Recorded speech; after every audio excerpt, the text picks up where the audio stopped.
हाय guys, आज हम my disciples are female demon के एपिसोड नंबर 62 को स्टार्ट करने वाले हैं। उससे पहले जिसने मेरा एपिसोड नंबर 61 को नहीं देखा है, पहले जाके वो देखिए। Thank you.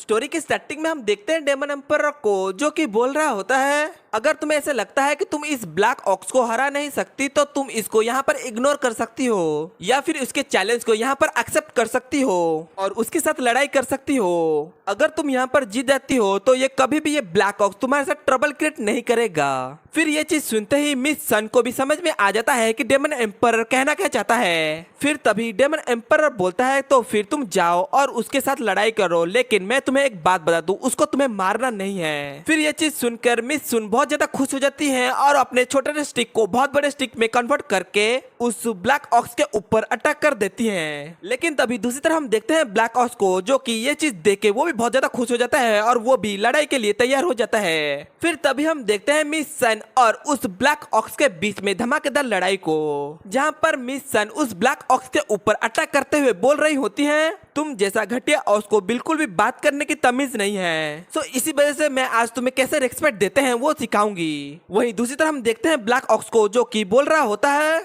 मैंने तुम्हें कुछ दिनों से नहीं देखा है, लेकिन आज जब मैं तुमसे मिल रहा हूँ कि मुझे ये पता चल रहा है कि तुम हाथों से कम और अपने मुंह से ज्यादा ही वार करती हो। फिर ये चीज सुनकर मिस सन बोलती है, ओ तो तुम्हें ऐसे लगता है कि आजकल मैं अपने मुंह से बहुत ही ज्यादा ही वार कर रही हूँ, लेकिन मैं तुम्हें बता दूं कि मेरे पास बहुत ही ज्यादा हिडन पावर है। फिर ये चीज बोलते हुए मिस सन उस ब्लैक ऑक्स के ऊपर एम्परर पंच को कर देती है। फिर ये चीज देखकर ब्लैक ऑक्स बोलता है, तुम इतनी छोटे से अटैक से क्या लगता है कि तुम मुझे हरा दोगी। लेकिन जैसे ही एम्परर पंच उस ब्लैक ऑक्स के ऊपर पड़ता है, वहाँ पर एक बहुत बड़ा धमाका होता है और उसके कारण मिस सन भी बहुत ज्यादा पीछे हट जाती है। लेकिन तभी मिस सन बोलते हैं, क्या वो स्टूपिड ऑक्स यहाँ पर हार चुका है। लेकिन तभी हम देखते हैं उस धुएं के बीच में से वो ऑक्स चिल्लाते हुए बोल रहा होता है, ओए घटिया बंदरिया, तुझे क्या लगता है कि तू मुझे उस छोटे से अटैक से हरा देगी। लेकिन मैं तुझे आखिरी चांस देता हूँ, तू यहाँ पर सरेंडर कर दे, मैं तुझे छोड़ दूंगा। फिर ये चीज बोल के वो मिस सन के ऊपर अटैक करने के चला आता है। फिर ये चीज देख के कि उसका अटैक नलिफाई हो चुका है, ये चीज देखकर मिस सन को भी बहुत ज्यादा झटका लगता है। वो पीछे हटते हुए बोल रही होती है, मुझे लगता था कि मैं इस अटैक से तुझे हरा दूंगी, लेकिन नहीं, अब मुझे पूरी पावर का इस्तेमाल करना पड़ेगा। फिर ये चीज बोलते हुए अपने फुल पावर को राइट हैंड में इकट्ठा करती है और उसी के साथ ही रियल एम्परर पंच का भी यूज करने लगती है। लेकिन अंदर ही अंदर मिस सन अन्य सोच रही होती है कि मैंने अपना आखिरी लिमिट तक पहुंच चुकी हूँ, अब मैं जो पंच का इस्तेमाल करने वाली हूँ उससे मेरी सारी एनर्जी खत्म हो जाएगी, या फिर मैं यहाँ पर जीतूंगी या फिर यहाँ पर हारूंगी। लेकिन दूसरी तरफ हम देखते हैं ब्लैक ऑक्स को, जो कि वैसा ही कुछ स्किल का इस्तेमाल करने लगता है और उन दोनों का अटैक एक दूसरे से टकराने वाला होता है। फिर ये चीज देखकर डेमन एम्परर फायर फिनिक्स को बोल रहा होता है, तुम किसका इंतजार कर रहे हो, जितना हो सके उतना ऊपर उड़ो। फिर ये चीज सुनकर फायर फिनिक्स भी ऐसा ही करने लगता है। फिर तभी हम देखते हैं उन दोनों का अटैक एक दूसरे से टकराता है और वहाँ पर बहुत ही बड़ा ब्लास्ट होता है। फिर ये चीज देख के फायर फिन बहुत ज्यादा डर जाता है और बोलता है, अच्छी बात है कि ग्रेट मास्टर ने मुझे ठीक समय पर बहुत ही ऊपर उड़ने के लिए बोल दिया था, नहीं तो मैं भी इससे बहुत ज्यादा घायल हो जाता।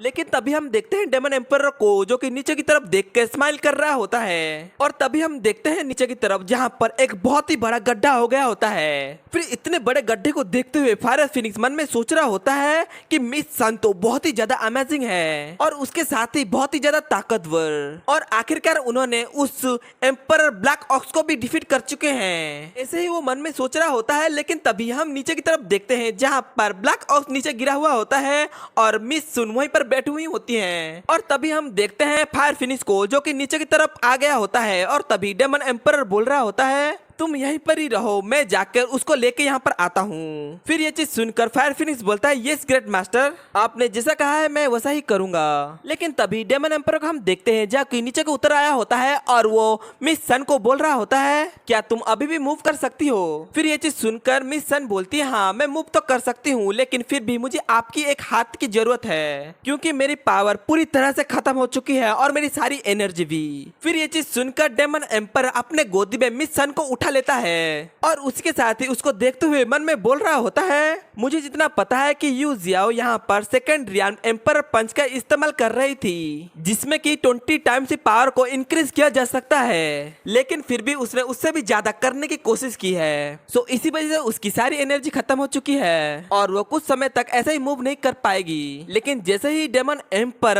उस फायर फिनिश के ऊपर आके लैंडिंग होता है, वैसे ही मिस सन बोलती है, मास्टर थोड़ा आराम से लैंडिंग कीजिए क्योंकि मुझे बहुत ज्यादा हर्ट हो रहा है। फिर ये चीज सुनकर डेमन एम्पर बोलता है, हाँ मैं अपनी तरफ से पूरी कोशिश कर रहा हूँ कि तुम्हें हर्ट ना हो। लेकिन दूसरी तरफ हम देखते हैं फायर फिनिश को, जो कि मिस सन को देखते हुए बोल रहा होता है, मैंने आज से पहले मिस सन को इतनी ज्यादा पिटीफुल लुक में कभी भी नहीं देखा है। लेकिन तभी हम देखते हैं डेमन एम्पर को, जो कि मिस सन से पूछ रहा होता है, यू जियाओ क्या तुम मुझे बता सकती हो कि तुमने कॉम्बैट टाइम में उस पंच को इस्तेमाल करने के लिए कितने टाइम अपने पावर को इंक्रीज किया था। दूसरी तरफ हम देखते हैं मिस सन को, जो कि वहीं पर लेटी हुई होती है और लेटी हुई बोल रही होती है कि मैंने लगभग 25 टाइम्स इसको इंक्रीज किया था।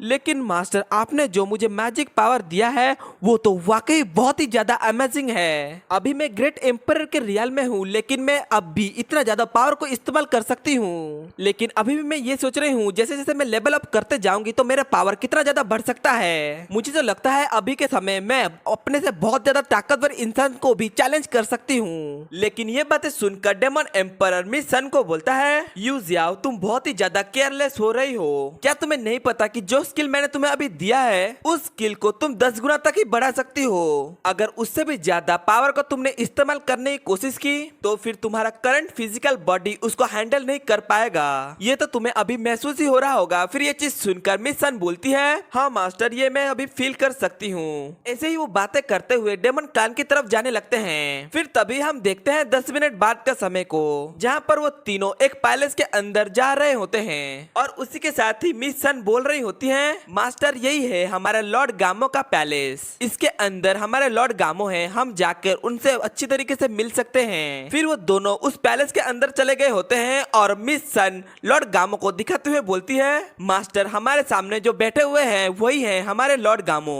फिर ये चीज सुनकर डेमन एम्पर लॉर्ड गामो को देखने लगता है और लॉर्ड गामो को देखते हुए डेमन एम्पर को पता चल जाता है कि लॉर्ड गामो के अंदर से जो डेमोनिक ऑरा निकल रहा है वो बहुत ही ज्यादा स्ट्रॉन्ग है। इसी वजह से मेरा सुप्रीम डेमोनिक बोन बहुत ही ज्यादा रिएक्ट कर रहा है। ये जो डेमोनिक ऑरा है यह उस टांची सराइन के फॉरेस्ट में जो सीक्रेट डूम था और उसके अंदर जो इविल सोल थे, अगर उन सभी के पावर को भी मिला दे तो भी इस ऑरे से वो बहुत ही ज्यादा कम है। बट ऐसे कैसे हो सकता है? ये एक डेमन लॉर्ड है और डेमन लॉर्ड के पास इतना ज्यादा डेमोनिक ऑरा कैसे हो सकता है? क्या इसका मतलब यही है कि लॉर्ड गामो बहुत ही ज्यादा इविल है? ऐसा ही डेमन एम्परर लॉर्ड गामो को देख के सोच रहा होता है। हाय गाइस, अभी के लिए इतना ही। इसके नेक्स्ट एपिसोड में हम देखेंगे क्या डेमन एम्परर लॉर्ड गामो की मदद करता है या फिर नहीं। अगर आपको हमारी वीडियोस पसंद आती है तो हमें सब्सक्राइब और बेल आइकन ऑन कर दीजिए। Thank you.